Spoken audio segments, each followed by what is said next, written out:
everybody, my name is Rituparna and welcome to my channel.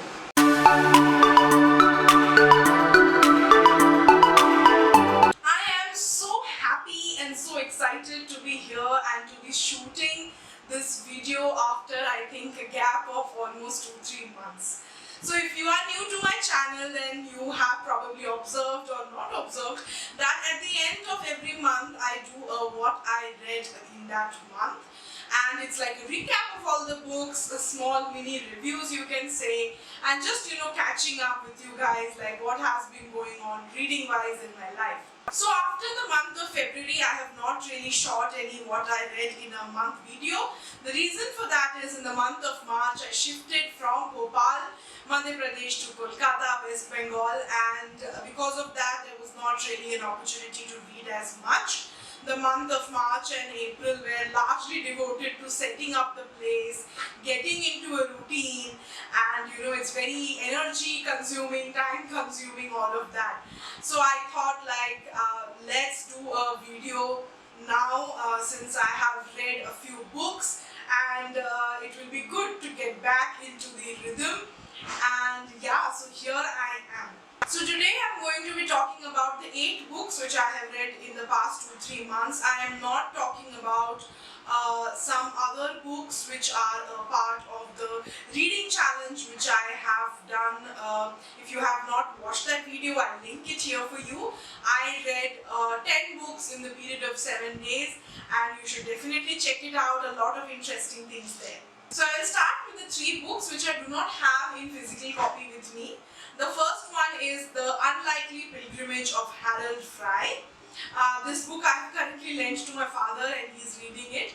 So really nice book, really nice concept, an old man going on a walk and by himself, and so many things are covered in the book about how fame is, or how when someone gets tied up to a cause, how it is for them, how is marriage, how is relationship, and how does a marriage or relationship change over the years. Talks about grief, loss, pain.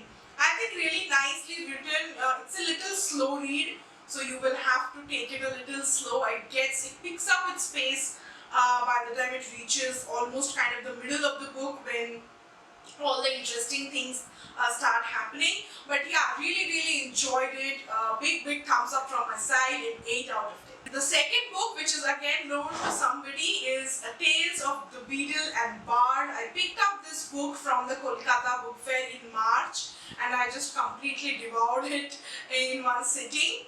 I am very nostalgic about Harry Potter, and that was the only reason I picked up this book.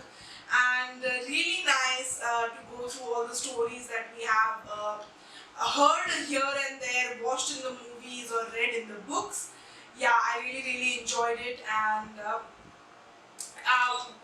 what else to say, it's really nice, it's beautifully written. If you are a fan of Harry Potter, surely check it out. The third book that I read is a part of my e-book exploration. It is called A Good Lie. It's a nice-ish book. It's not something which is really great. It's a good casual read. If you're traveling somewhere, you can read the book and pick it up and just go through it. It's nice. It's nicely written, and yeah, I really enjoyed it. I'll give it a 7 out of 10. Okay, now talking about the books that I actually have with me. The next one that I want to talk about is Dolly Alden's Ghosts. I think if you are a 30-something women, men, anybody, any gender, you can absolutely pick up this book and read it. And it's beautifully explains your 30s, the struggles that we go through, whether it's a relationship or a career, or just being an adult, right? We always think that, oh, it will be easier when we're 30, or when we're 35, we'll figure it all out. But what if everything is not figured out? And what if things are changing? The most beautiful part for me in this book was the change in friendships and relationships, the way the author has described that. I think that's absolutely so nice and so bang on. It's very realistic. It's not something like, oh, everything will remain the same. Really, you and I have been through this. It does not remain the same. Things change, people grow out of touch, we lose touch with them, they walk out of our lives. There are so many things about finding love and career, and it's absolutely must read. If you are in your 30s, do check out this book. Loved it. The next book that I really enjoyed a lot was The Keeper of Things by Ruth Mary Hogan. So it's about a person who collects lost things, as the name of the book says. But it's not just about him, right, or the person who's collecting these things. It's also about those lost things, the stories behind them, the people behind them, and how everybody's life gets interconnected and interwoven at some point. Really delightful read. It's so heartwarming to read this book. Absolutely would highly recommend. Do check it out. Now coming to The Tattooist of Auschwitz, a heartbreaking book by Heather Morris. It's actually based on a true story, and I can't tell you how much it made me sad. I cried. It broke my heart. It's painful to read also at times. And just imagine there were people at that time at Auschwitz during the Holocaust, during one of the most darkest times in our history as humankind. And what can I say? It's about hope. It's about finding hope in one of the most darkest and saddest and cruelest times of one's life. And it's about bravery and courage. And absolutely, if out of all of these books that I speak today, if you want to go ahead and read something, check out this book. I had seen this book so much on, I think, Amazon and social media, and I used to always wonder, what is this book about? And it's absolutely brilliant writing, and really, you should check it out. Definitely recommend a 10 on 10. The next book that I have is by Sarah Nisha Adams, The Reading List. Now, I picked up this book because of the beautiful cover, and I liked it. I liked the plot, I liked the concept, but I would say that it's pretty average read for me. It's not something really great. I would give this a 7 on 10.